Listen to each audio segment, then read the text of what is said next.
Olá a todos, bom dia novamente. Meu nome é Janaína, eu sou da Eto Soluções. Estamos aqui para apresentar mais um curso, né, do nosso projeto Todos pela Construção. Nós vamos ter a geóloga Ana Lívia, da ABCP, que é a Associação Brasileira de Cimento Portland, falando sobre as reflexões sobre a necessidade de norma e guia de prevenção da formação da etringita tardia, né? Lembrando que o nosso projeto Todos pela Construção é uma parceria da Eto Soluções, da Construliga, a ABCP e do Sebrae Nacional.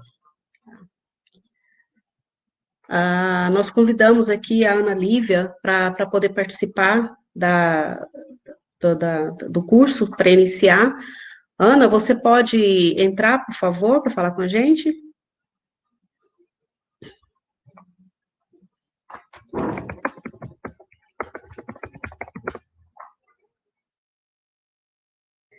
Enquanto a Ana não consegue entrar aqui para falar com a gente, eu vou falar um pouco sobre a Ana.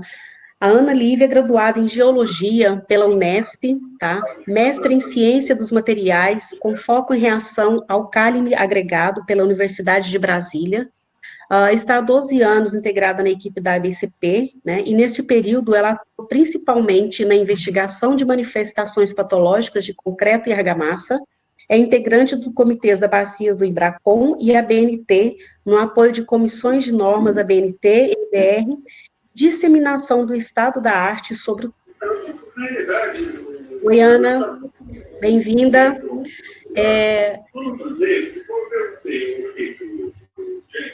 Oi.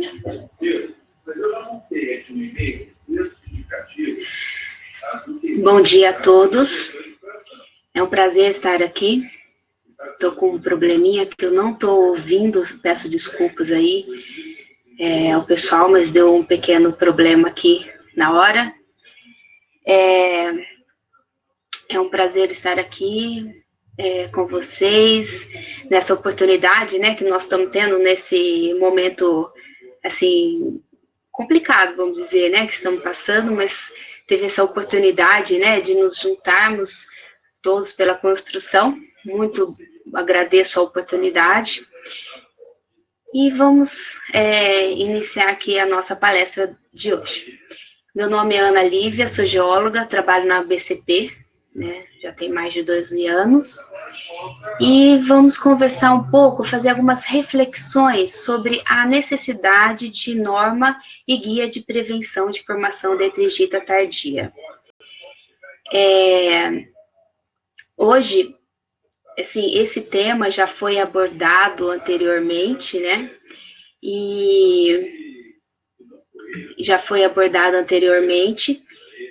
Porque nós estamos percebendo que estão tendo vários, assim, casos de concretos afetados, né, por essa manifestação patológica. E, assim, devido a essa grande ocorrência, veio a necessidade, porque não existe hoje uma norma em outros lugares, em outros países, não. Existe o quê? Algumas metodologias de trabalho de um laboratório francês bem renomado, né? Hoje já até mudou o nome, o LCPC, e dessas metodologias dele, nós viemos trabalhando, né, em cima, e é claro, fazendo adaptações para a nossa realidade. E dentro disso, nós vamos tendo bons resultados. Na verdade, excelentes resultados. Então, assim, vamos aqui abordar um pouco sobre o tema de etringita tardia, né? A DEF. A DEF vem de um nome em inglês, que é Delay Etringite Formation, tá? A gente já chama carinhosamente como DEF. Então, nós vamos eu vou abordar bem sucintamente sobre a parte química da coisa, tal, porque uma outra oportunidade a gente entra com esse, né, com esse tema. E agora vamos mostrar, assim, por quê dessa necessidade, né? o Brasil não está saindo de um V0, já tem pesquisas, né, já tem estudos, a BCP já estuda isso há muito tempo, tem um pessoal de Furnas, né, junto com os projetos da ANEEL, que também vem estudando isso já há um tempo, tem o LACTEC, enfim, tem já consultores, né, que estão engajados nessa. Então, assim, nós não estamos partindo de um V0, a gente já tem um bom, vamos dizer aí, até um bom know-how. Mas ainda faltam muitas coisas, porque essa é um problema, assim como a RA, né? É um problema que vem já assim, tem umas controvérsias. Ainda a gente não sabe tudo sobre esse assunto, né? Então, assim, a gente precisa ainda de muitas coisas para bater realmente um martelo, assim como já é a RA. A RA, a reação ao álcool agregado, já está bem difundida, as pessoas já conhecem, existem normas, né, existe um guia de prevenção. Ainda eu sinto um pouco de falta ainda do entendimento das pessoas, um pouco assim, de quanto tempo eu tenho que fazer ensaio, qual que é o melhor tipo de ensaio para o meu caso, enfim, mas existe o guia, e o guia que foi feito, né, o ano passado, está muito bem ilustrado, muito bem, tipo, perguntas e respostas, né, que vem para ajudar, e é assim que a gente também pensa para a DEF. Então, assim, vamos começar essa apresentação, falando agora um pouco sobre os objetivos dessa apresentação.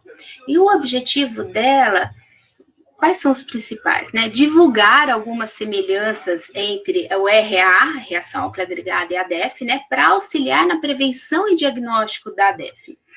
A necessidade de normas brasileiras de prevenção de DEF e a necessidade de um guia do IBRACON da prevenção da DEF. Só um minuto.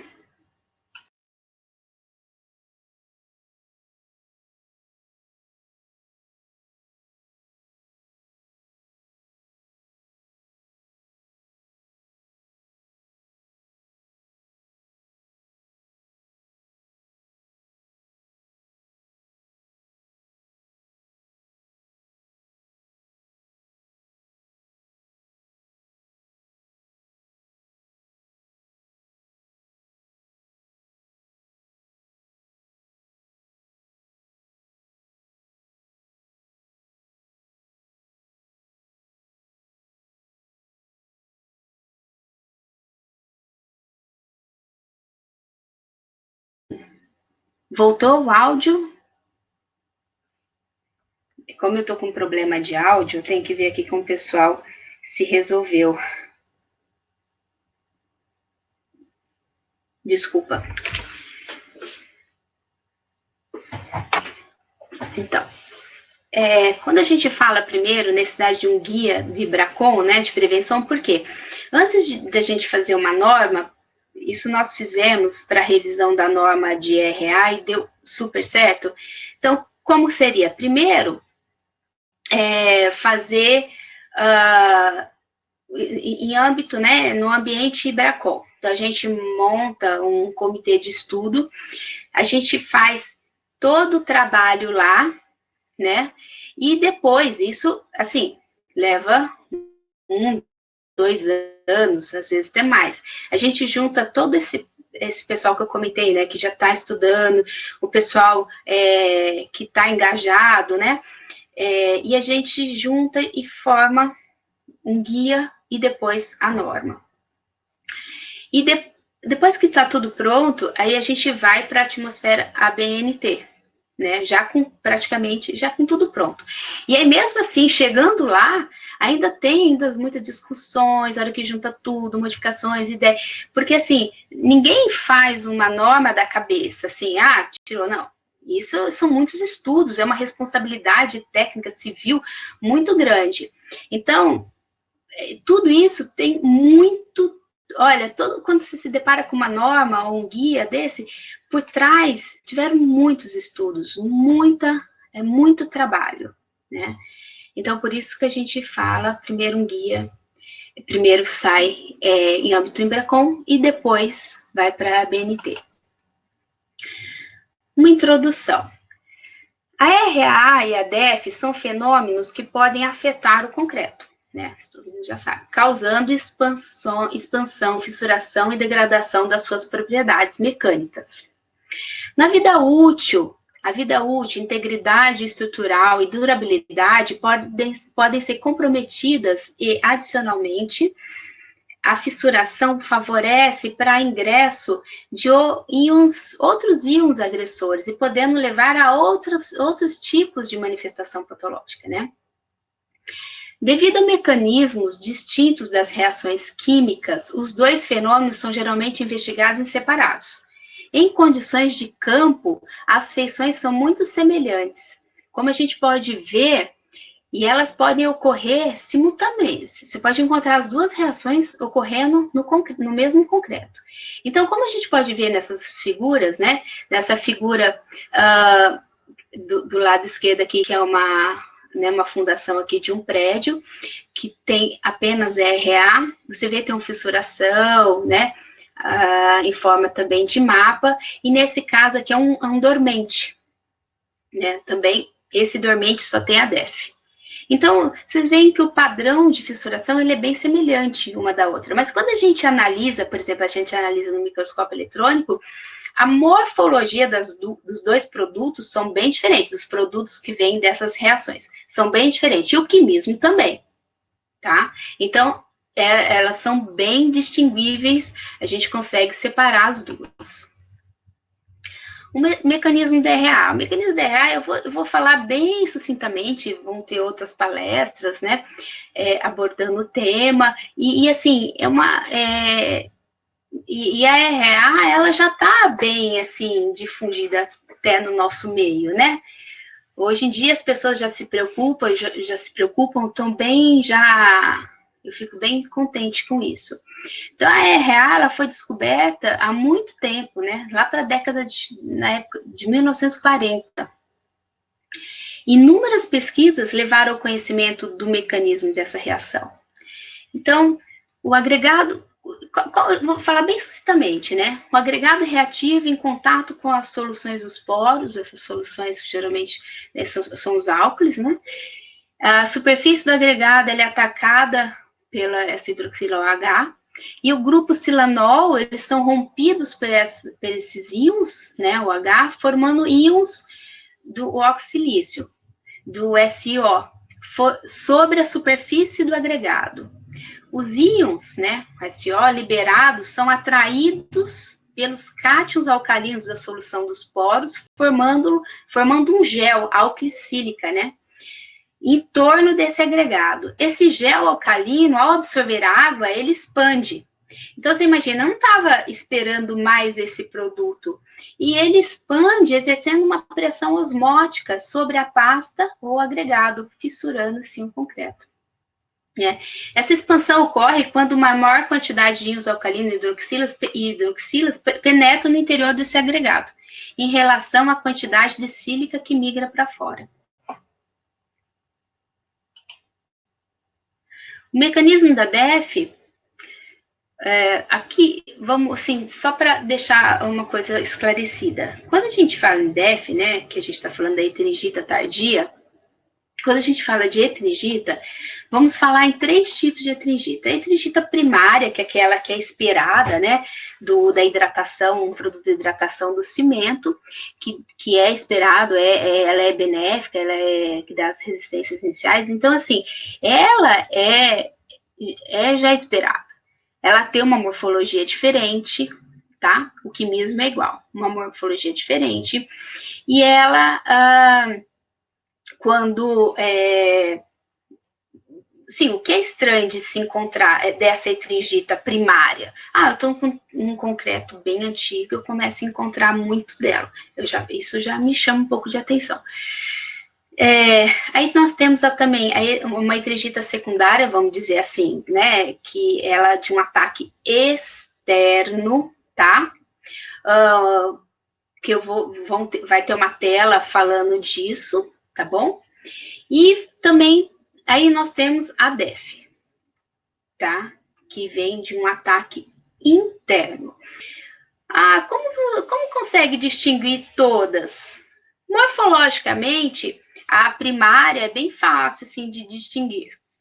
A secundária e a DEF, ela, assim, para distinguir, você precisa ter mais informações de campo, informações desse concreto, onde ele estava, enfim, informações de campo é bem importante. Ainda não dá para bater o martelo dizendo que morfologicamente, né? Tô falando isso numa análise do microscópio eletrônico, tá? Ela já pode bater o martelo. Mas a gente consegue, tem uma certa diferença entre elas, sim. Mas a maioria dos casos que a gente analisa vem de um ataque interno, tá? A maioria. Poucos casos de ataque externo, mas tem, claro que tem. Então, a DEF, ela foi descoberta nos anos 80. A descoberta dela é bem mais recente do que da RA, né? E ela foi descrita pela primeira vez em 87 na Inglaterra, já com problemas em dormentes. Eu peço desculpa que na hora de passar essa apresentação para o pessoal, deu uma desformatada, tá? E as pesquisas do mecanismo básico em relação, como eu já comentei, ainda tem controvérsias, tá? Ainda tem alguns probleminhas ainda de entendimento, mas assim, já tá igual a gente comentou, ninguém tá saindo de um V0, né?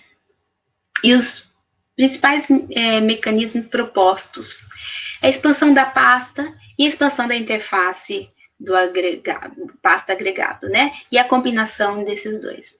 Então, qual que é a base, né? O princípio básico dessa reação? São sulfatos, né? Mais os aluminados hidratados, o C3A do cimento, em conjunto com a água, formando essa etringita.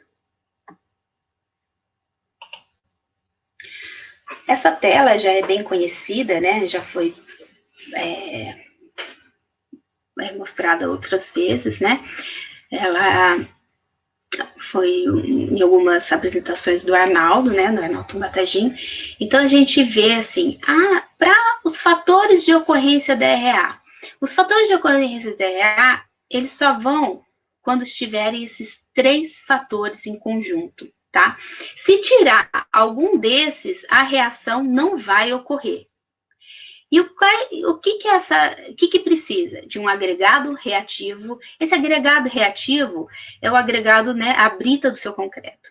Então, são essas rochas contendo minerais deletérios, minerais que vão liberar, né, o silício, igual que a gente comentou antes. E algumas texturas, né, das rochas, algumas texturas de deformação, que promovem isso também.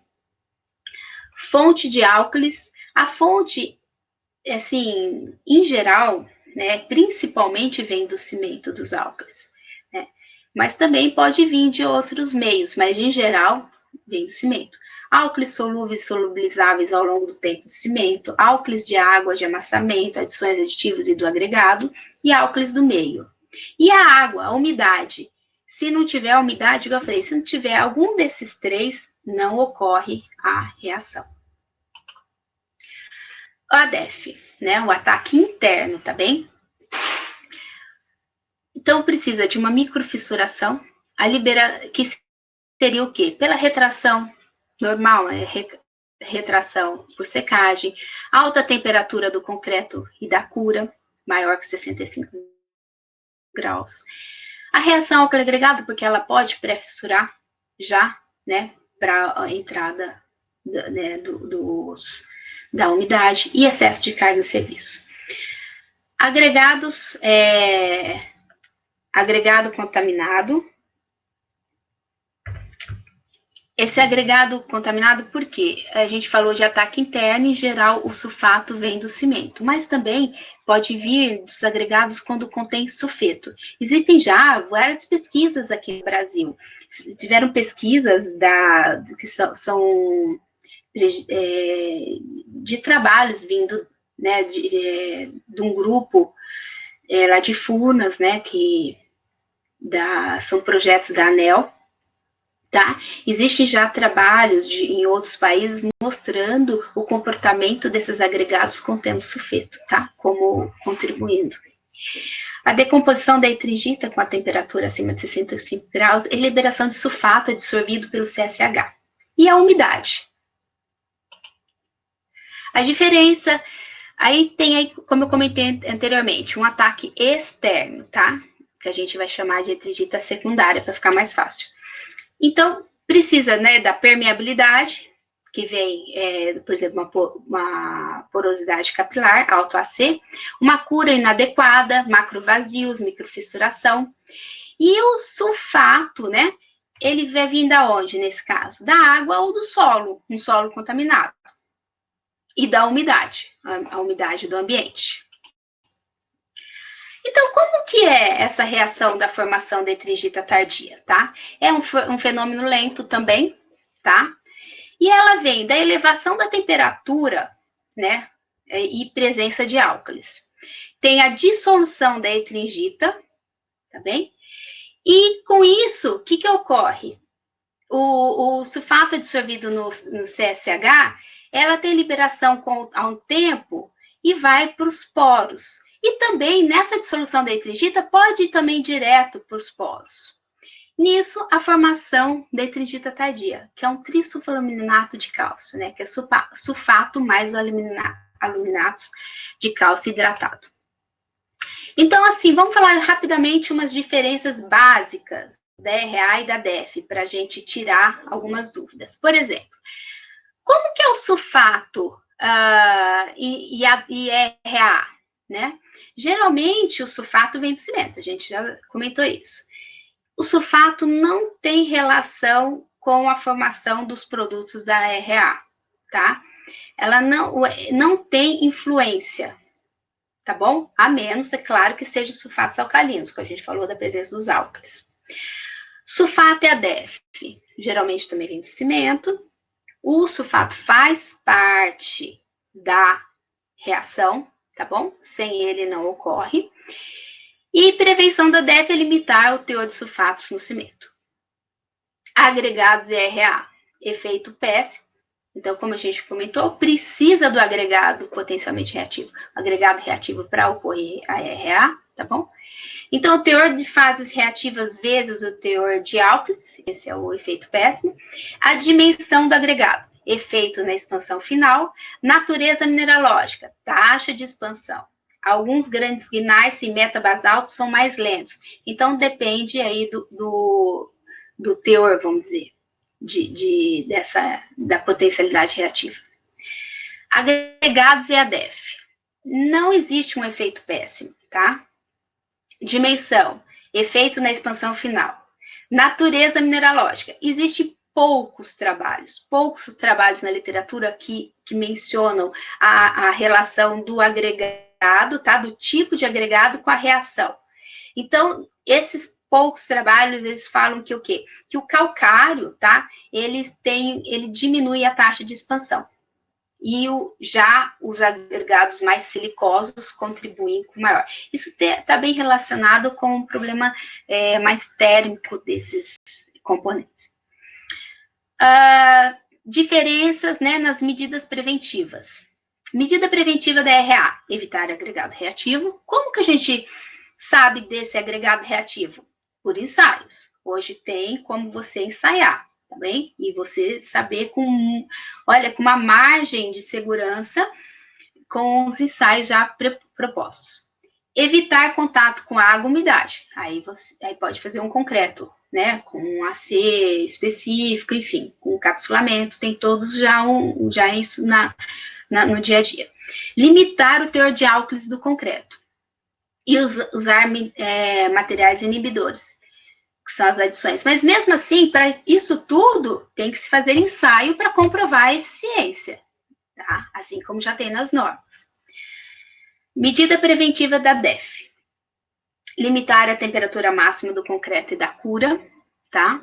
Evitar contato com a água e umidade.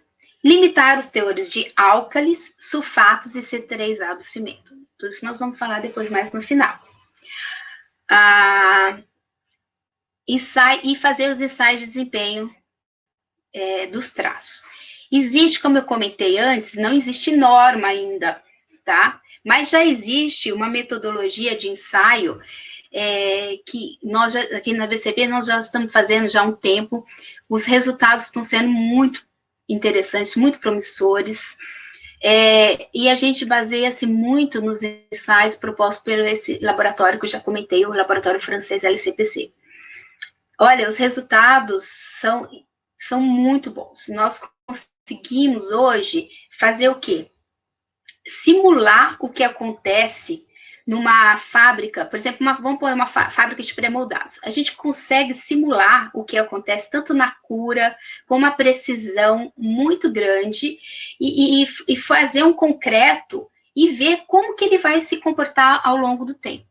Tá? Essas metodologias estão aí disponíveis, né, do LCPC na internet, você consegue baixar grátis. E, assim, e nós estamos conseguindo uma ótima representatividade. Isso vai ter, assim, um peso muito grande para a nossa norma. E o controle de um teor de hidróxido de cálcio, mesma coisa para RA, que é usando as adições.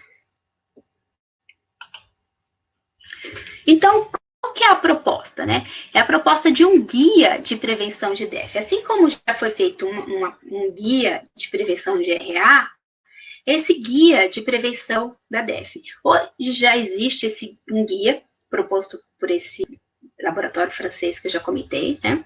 Ele já, você vê, tem uma certa idade, 2009, e, assim, só que para a gente fazer essa análise de risco que propõe esse guia, a gente precisa de informações do concreto, tá? Então, nesse guia vai ter uma introdução, tá? Falando bem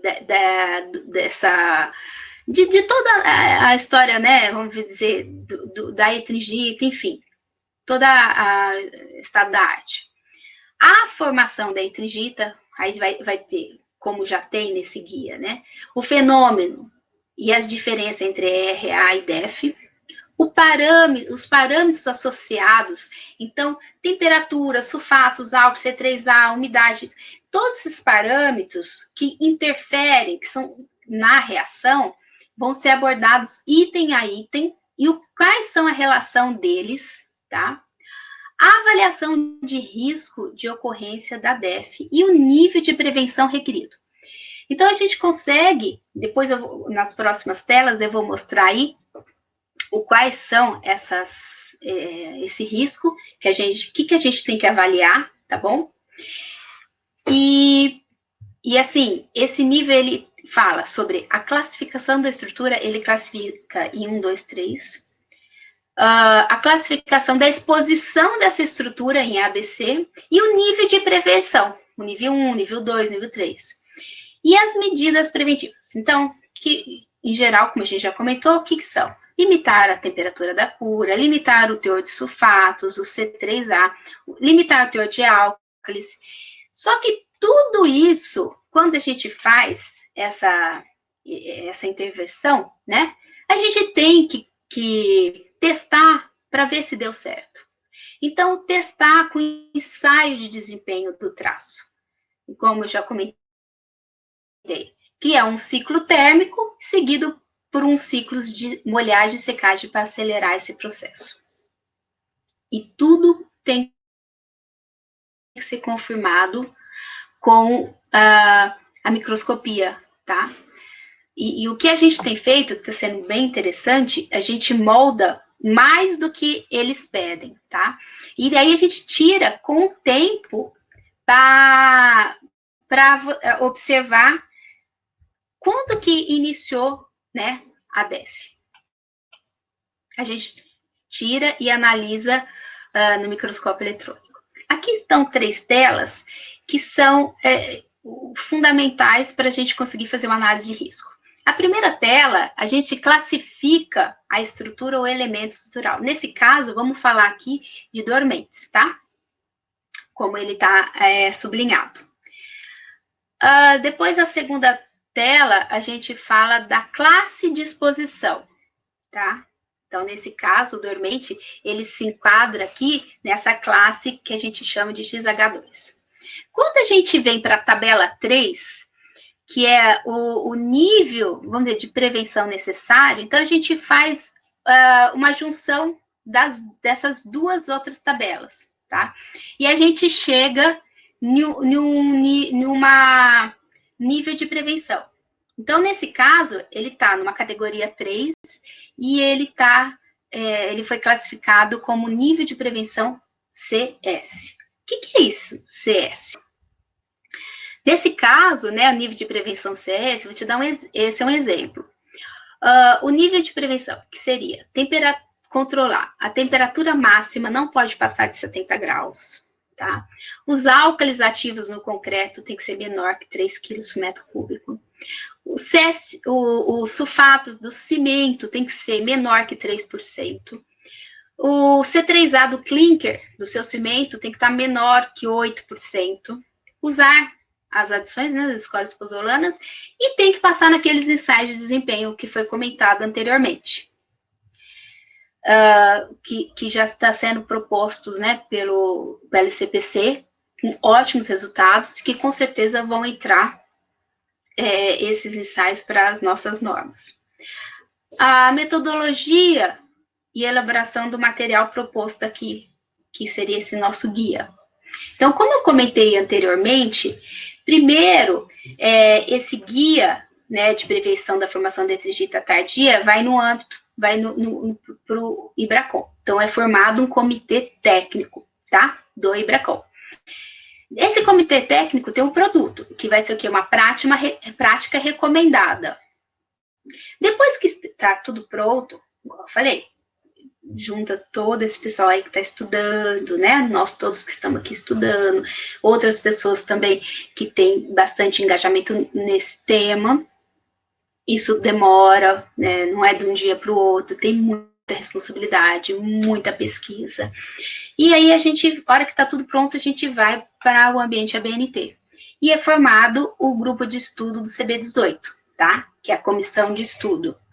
Depois, ainda, olha, mesmo que vem tudo pronto, mesmo assim, ainda tem muita coisa que é mexida, que é trabalhada, a responsabilidade é muito grande. E qual que é o produto? A norma ABNT, tá? Enfim, eu acho que eu até falei bem rápido, né? Eu espero que vocês tenham gostado. O que eu tinha para apresentar é isso. Depois vão vir outras palestras mais a fundo, o tempo não é muito grande.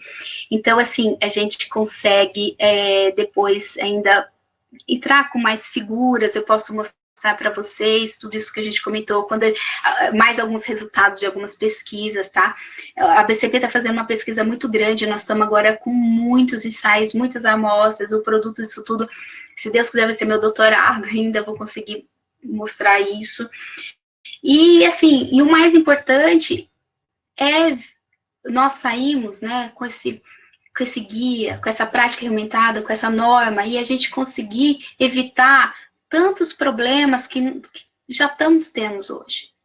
Problemas que podem causar, assim, não é só financeiro, mas assim, com vidas, né? E não só, e além disso tudo, imagina parar uma barragem por causa disso, ou parar uma linha férrea, enfim, um prédio. Tem muitos efeitos que a gente pode evitar. E vamos trabalhar junto. Agradeço, né, a presença de todos. Espero ter sido bem, assim, didática, né? Tá aí meu e-mail para quem tiver dúvidas, quiser fazer comentários, quiser fazer críticas, enfim. Tirar dúvida, estou aqui à disposição. Agradeço e fiquem em casa. Muito obrigada.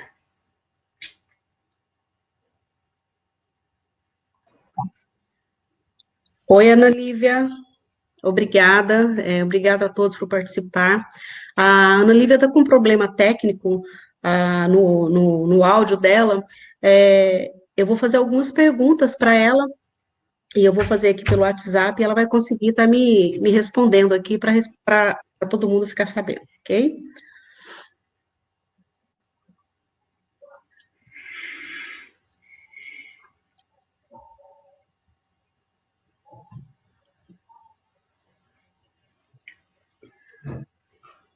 Oi, Ana, tudo bom?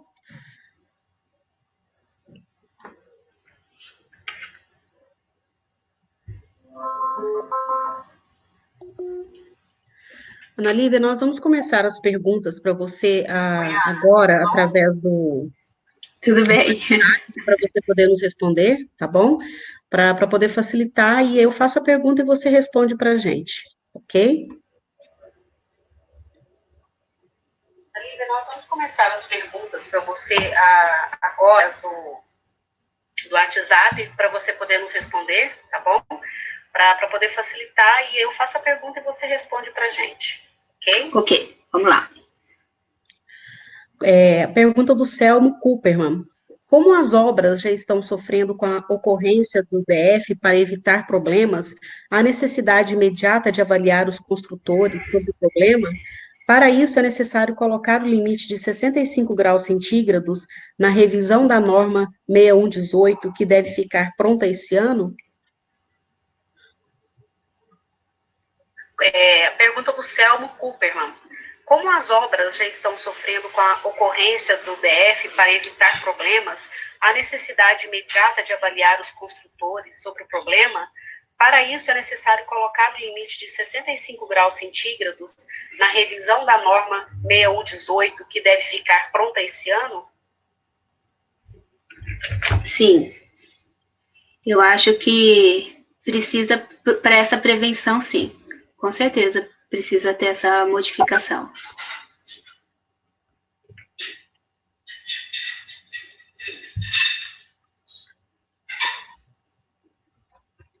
A próxima pergunta é do Igor Torres. Seria possível, seria o nível de prevenção DS conforme o guia LCPC, Tem mais talvez para o nosso uma guia? pergunta aqui da Nicole. Nicole de Funas. 65 graus seria o nível de prevenção conforme o guia LCPC? Talvez para o nosso guia o nível de temperatura deva ser revisto. Não, com certeza. É isso que a gente comentou. Nós vamos nos balizar iniciar, né, com esses estudos, né, já feitos, propostos, mas nós vamos adaptar para a nossa realidade. Isso, como foi feito para a RAA, né, você sabe bem que participou, e vai ser o mesmo caso. E, além disso tudo, por exemplo, ali só foi um guia, um exemplo. Mas para cada caso vai ser um caso diferente, tá? E tudo tem que ser estudado e tudo tem que ser comprovado pelo ensaio de desempenho. Tá bom? Tem mais uma pergunta aqui do Walter. O Walter da ABCP. Quais são os principais problemas que a ABCP tem chamado para ajudar? A BCP tem trabalhado em vários âmbitos, principalmente para dormentes, tá? De concreto. Então, a BCP hoje trabalha muito com os fornecedores dos dormentes, assim como o cliente final deles, tá?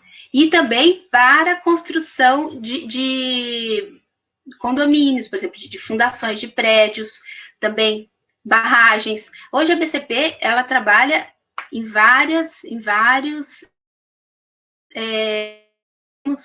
para esse fim, principalmente nos pré-moldados, né? A Walter, quais ensaios de caracterização dos materiais são recomendados?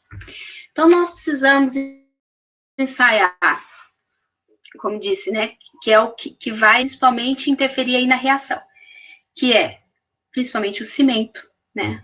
Todos ensaiar o traço para ver se ele está adequado, ensaiar se aquela adição ela está tendo um bom efeito para o concreto, né? Para ver a diminuição da portlandita, enfim. Precisa se caracterizar todo o material antes para o traço e depois o traço. Não sei se tem mais perguntas.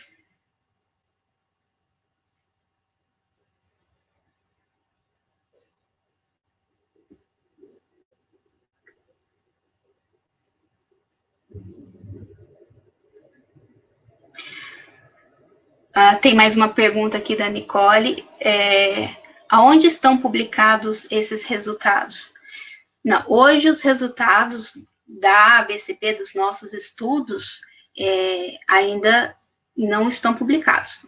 Vai ter um trabalho no Ibracon agora desse ano, tá? Depois nós vamos, porque primeiro muitos trabalhos são de clientes, então isso é uma fonte que não vai ter, vamos dizer, publicações. Mas junto com esses trabalhos, a ABCP tem feito, ou mais em conjunto, para conseguir entender bem essa reação. E junto com esses ensaios, que a ABCP tem feito a parte dela, vamos dizer, né, aumentando mais o nível dessas, aí nós vamos publicar, sim. Nós vamos publicar, que vai ser no futuro o meu doutorado, e depois nós também vamos publicar em revistas do Ibracon, revistas do exterior, enfim, e aqui dentro. Não sei se tem mais pergunta.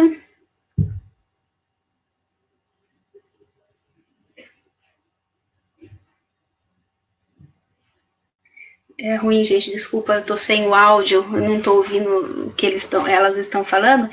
Então, aqui tem mais uma pergunta. Do Jair Bersani, da Comprem. Mas essa alteração da 6118 pode ser apoiada em qual parâmetro? Do CO3 do cimento? Olha, quando a gente iniciar esse trabalho da normalização, com certeza outras normas vão entrar aí e vão ter que ser modificadas. Assim como aconteceram com outras, né? E quando a gente interfere em alguma coisa, é um efeito que vai ter que ser publicado. Não sei se vai ser só no sulfato, tá? Vão ter muitas outras critérios que vão ter que ser estudados também para modificação.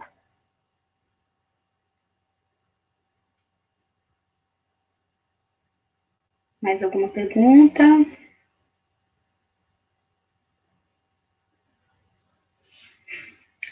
Luciano Lima. Como esse fenômeno ocorre de forma lenta e leva muitos anos para serem percebidos, qual seria o tempo mínimo que os construtores devem adotar para fazer uma inspeção em suas fundações? Isso é difícil de dizer, né? Primeiro, se começar já a ter alguma manifestação patológica, aí já deve começar a olhar. Se a pessoa já soube, por exemplo, o traço que eu usei não foi adequado, assim como já aconteceu, um traço que não foi adequado de uma fundação de um prédio, tá? E aí chamaram um consultor, esse consultor nos procurou, a ABCP, e aí a gente fez o estudo desse concreto, tá? Mas nesse caso nós extraímos o concreto, foi feito do próprio concreto extraído, e quando estava com 2 meses, a gente analisou no microscópio eletrônico, não tinha nada. Depois de 6 meses de ensaio, tá? Estava coberto de DEF. E a gente foi medindo nesse período a variação dimensional e de massa, tá? E teve um ganho. Então, assim, é muito difícil com o tempo, porque essa reação, ela vai ocorrer se tiver igual eu comentei, todos aqueles elementos que condicionam para isso ocorrer. Então, se você já sabe que o seu concreto vai ter problema, então vai ter que ter essa monitoração. Agora, quando? Isso eu não sei dizer para você. Posso até ver se tem alguma, depois fazer uma pesquisa aí e te responder, tá bom? Me manda um e-mail. Mas a priori, isso depende do traço do concreto, como que ele vai se comportar, tá? Outra pergunta da Luciana Farias. Queria saber o grau de envolvimento do pessoal que sempre escreve um 6118 com a DEF. Tem um trabalho conjunto com eles, talvez até mesmo apresentando os estudos que vêm sendo adicionados em todo o assunto, nesse assunto para justificar a importância da inclusão desse tema na norma. Realmente, nós vamos ter que mexer em todos esses parâmetros, com certeza. É um efeito em cadeia. Quando se mexe em uma coisa, tem, porque não adianta ficar de um lado e um outro lado falando outra coisa, tá? Então, vamos ter que falar a mesma língua em todos os âmbitos, tá? Não sei se eu respondi. Tem uma outra pergunta. É que o pessoal tá passando aqui pro meu WhatsApp, porque eu tô sem o áudio, né? Então, vamos ver se eu consigo aqui. Do Selmo Cooperman. Como as obras já estão sofrendo com a ocorrência da DEF, para evitar problemas... essa já foi. Eu já respondi que tem que limitar, sim. Sim. Uma pergunta da Nicole de Furnas. Ana Lívia, por favor, informar quando será aberto esse comitê. Eu não sei quando que vai ser aberto esse comitê, mas vai ser em breve. Com certeza você vai participar, Nicole. Mas eu não sei a data certinho. Isso depende muito, eu acho que o Arnaldo Batadim é a pessoa mais certa para dizer isso. Eu não sei bem quando que vão iniciar esses, mas vai ser logo, que nós estamos precisando disso logo. Charles Vieira. O uso de diversos aditivos em concreto pode contribuir com esses efeitos? Sim, porque ele pode comprometer o traço do concreto. E o traço do concreto, igual foi mostrado, né? O AC, enfim, tudo. Pode ter alguma relação, tá?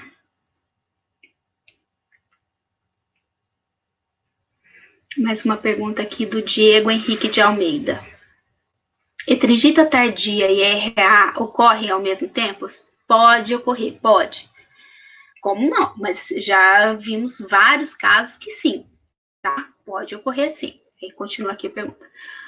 Existe maneira de tratar os fatores que influenciam a diminuição das chances da manifestação patológica? Sim. Isso é a prevenção, tá? Existe maneira de tratar com a prevenção, como foi mostrado. Quando você consegue controlar os álcalis, sulfatos, né, a temperatura. Então, tudo isso é testado e analisado pelos ensaios de desempenho, tá? Então, a gente consegue tentar mexer no traço para fazer um concreto, vamos dizer, que não vai ter esse problema, mas testando esse concreto para ver como que ele vai se comportar no ensaio de desempenho.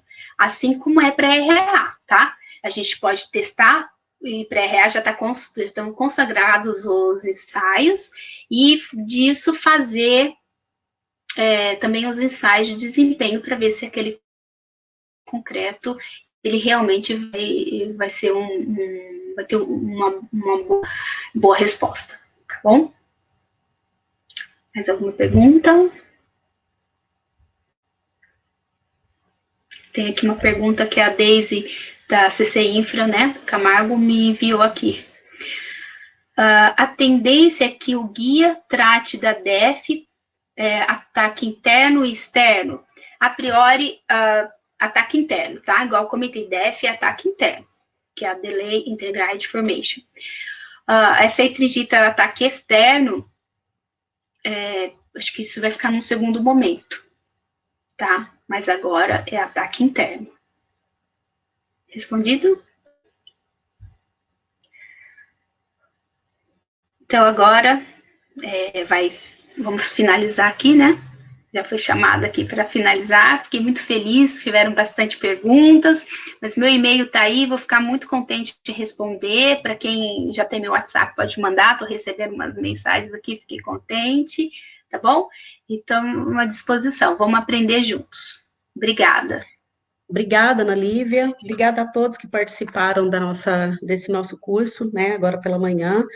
A gente agradece em nome da Etos, em nome da Construliga, da ABCP e do Sebrae Nacional, tá? Obrigado a todos que participaram, né? Muito, muito obrigado mesmo por fazer parte deste movimento. Todos pela construção. Até o próximo, até às 13h30 com o nosso próximo curso.